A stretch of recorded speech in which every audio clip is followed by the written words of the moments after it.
एक प्रकार से माई बाप कल्चर से गुजरना पड़ा। सरकार के पास मांगते रहो, सरकार के पास हाथ फैलाते रहो, किसी की सिफारिश के लिए रास्ते खोजते रहो, वही सरकार खुद लाभार्थी हितार्थी के पास जाती है। आज सरकार खुद उसके घर गैस का चूल्हा पहुंचाती है, आज सरकार खुद उसके घर पानी पहुंचाती है, आज सरकार खुद उसके घर बिजली पहुंचाती है, आज सरकार खुद उसको आर्थिक मदद दे करके विकास के नए आयामों को चर करने के लिए प्रेरित करती है, प्रोत्साहित करती है। आज सरकार खुद नौजवान के स्किल डेवलपमेंट के लिए अनेकविध कदम उठा रही है। साथियों, बड़े रिफॉर्म्स के लिए हमारी सरकार बहुत ही प्रतिबद्ध है और हम इसी के द्वारा देश में प्रगति की राह को चुनना चाहते हैं।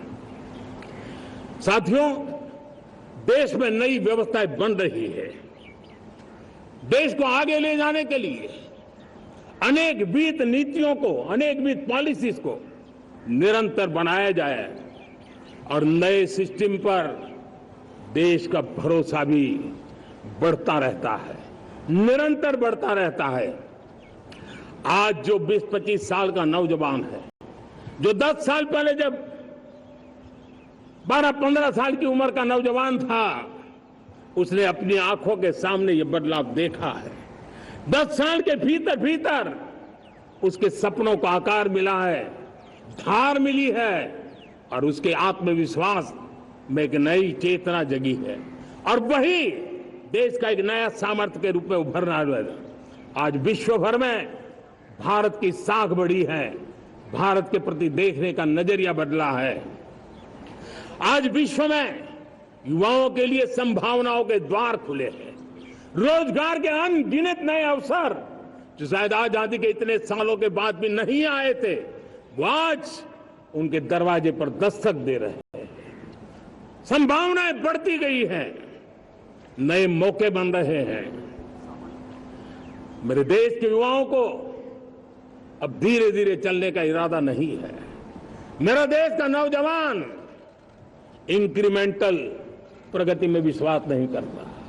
मेरा देश का नौजवान छलांग मारने के मूड में है, वो छलांग मार के नई सिद्धियों को प्राप्त करने के मूड में है। मैं कहना चाहूंगा, भारत के लिए गोल्डन एरा है।